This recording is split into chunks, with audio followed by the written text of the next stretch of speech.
The controversy whether COVID-19 vaccines are effective or not is still ongoing. Lots of people still think that the effectiveness of COVID-19 vaccines is very low and they do not help that much to end the pandemic. But is this true? Let's find it out in today's video. Effectiveness and Phase 3 studies. The vaccine efficacy rates are often discussed in the news, but how do these figures originate? A Phase 3 study is used to assess the efficacy of a vaccine. Volunteers in a Phase 3 trial sign up for the study and are given either a placebo or the vaccination. The volunteers have no idea which one they received and continue on with their daily lives as usual. A Phase 3 vaccination study often involves tens of thousands of people. Some of these individuals will become sick with COVID-19 over time. The vaccine is successful if more participants in the placebo group will be ill than in the vaccinated group.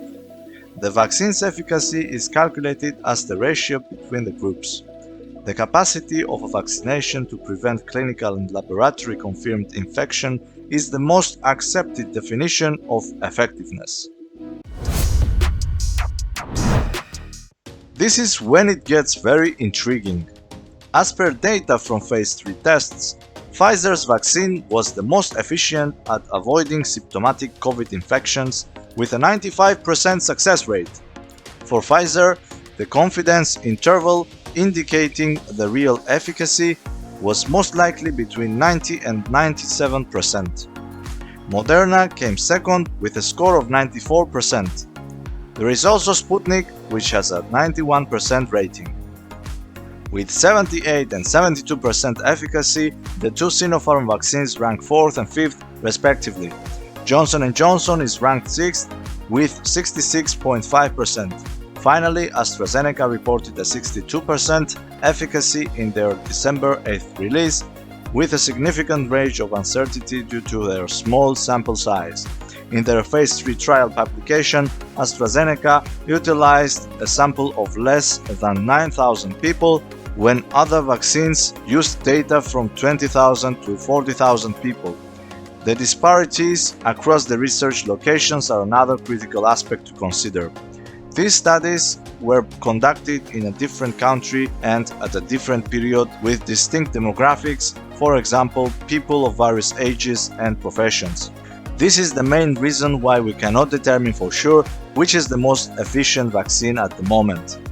Many countries, including Brazil and South Africa, have witnessed extensive outbreaks of strains with important mutations like E484K, which has been demonstrated to allow the virus to bypass existing defenses. However, Moderna and Pfizer conducted their research primarily or totally in the United States, where these variations were uncommon. If you want to find out more about the types of COVID-19 vaccines and how they were developed so fast, click on the link below in the description or above in this video.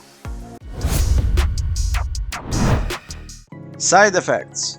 Upon receiving the COVID-19 vaccine, you may have transitory symptoms similar to those experienced after receiving a flu shot, such as painful, swollen arm where the shot was administered. For a day or two, you may have a fever, as well as body pains, headaches, and fatigue. Swollen lymph nodes and chills are other possible side effects. Myocarditis and the COVID-19 vaccines. According to the US Centers for Disease Control and Prevention, a few people suffered myocarditis and pericarditis upon receiving the Pfizer or Moderna coronavirus vaccines in the United States since April 2021. Adolescents and young adults, as well as males, are more susceptible to the disorder. These reports are extremely rare given the hundreds of millions of COVID-19 vaccines that have been provided. The majority of instances of myocarditis or pericarditis are minor and cure rapidly. Myocarditis is more probable to develop as a result of COVID-19 infection rather than as a vaccination adverse effect. Blood clots and the Johnson & Johnson vaccine. The FDA and the CDC imposed a temporary halt to the Johnson & Johnson COVID-19 vaccination being administered to patients in April 2021 while they studied an uncommon adverse effect in some individuals who had received it. After receiving the Johnson & Johnson vaccination, a small percentage of people developed thrombosis with thrombocytopenia syndrome or TTS, a dangerous blood clot disorder. TTS produces blood clots because of a lack of platelets in the blood. It is a dangerous condition that is extremely uncommon and curable when discovered early. All TTS reports refer to adult women under the age of 50. The FDA found that the known and possible advantages of the Johnson & Johnson vaccination outweigh the known and potential hazards, and the Johnson & Johnson COVID vaccine was authorized to continue to be administered. We hope you enjoyed our video. If you want to watch more similar content, then make sure you smash the like button, share this video, subscribe, and hit the notification bell to not lose any of our new uploads. Don't forget to leave a comment that you have subscribed, and we will try to reply as soon as possible. We BlakUouT.